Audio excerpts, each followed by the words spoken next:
नमस्कार दोस्तों, आज मैं ऐसे शख्स के बारे में बात करने वाला हूँ जिसने हीरो से सीएम तक का सफर तय किया, या कहे जिसने सिनेमा से सियासत तक का सफर तय किया।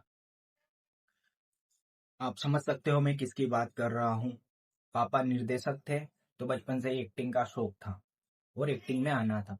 1984 में पहली बार बाल कलाकार के रूप में काम करा तथा 1992 में पहली मूवी से डेब्यू करते। मूवी का नाम था नालेया थिरपू।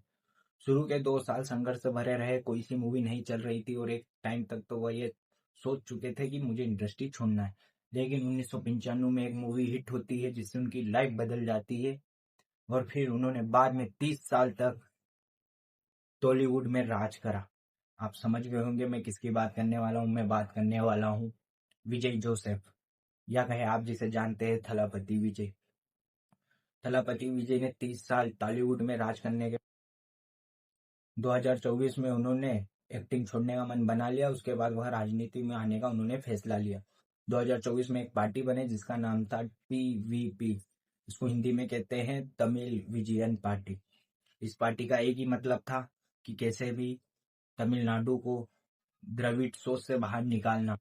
क्योंकि आप सब जानते हैं पार्टी को संघर्ष करने में बहुत साल लग जाते हैं, तो सबको यही लग रहा था कि 2 साल में यह पार्टी ज्यादा से ज्यादा क्या कर लेगी। लेकिन टीवीपी और थलापति विजय ने वो करिश्मा करके दिखाया जो इतिहास में कभी हुआ ही नहीं।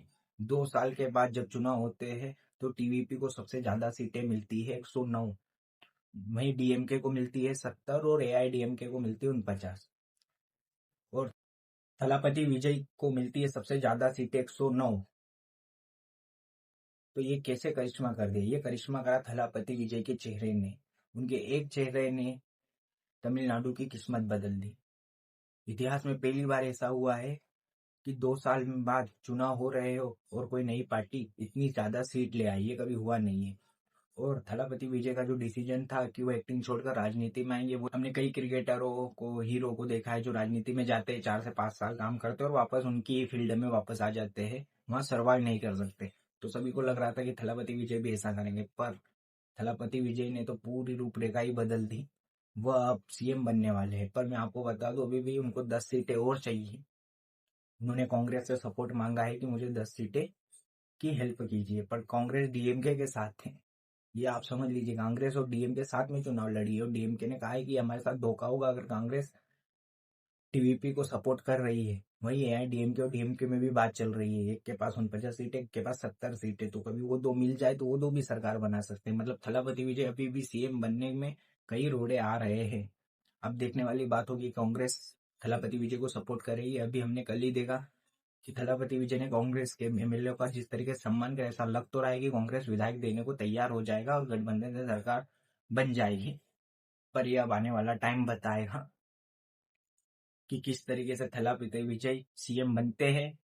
क्योंकि पहला मौका तो राज्यपाल थलापति विजय को ही देंगे, क्योंकि उनकी सबसे ज्यादा सीट है और ऐसा नियम है कि जिसकी सबसे ज्यादा सीट आएगी राज्यपाल उसे, आप अपने विधायक गिनवा दीजिए जो भी कितने हैं, जो प्रस्ताव पास होता है। और कभी उनसे नहीं हुआ तो फिर हो सकता है एआईडीएमके और डीएमके, जो इतिहास में कभी नहीं हुआ, वो पहली बार मिल के तमिलनाडु में सरकार बना ले। तो अभी पिक्चर खत्म नहीं हुई है, अभी हमें देखना पड़ेगा आगे क्या होता है। तो मिलते हैं नेक्स्ट में। चैनल को लाइक कीजिए, कमेंट कीजिए, सब्सक्राइब कीजिए। सी हो गया।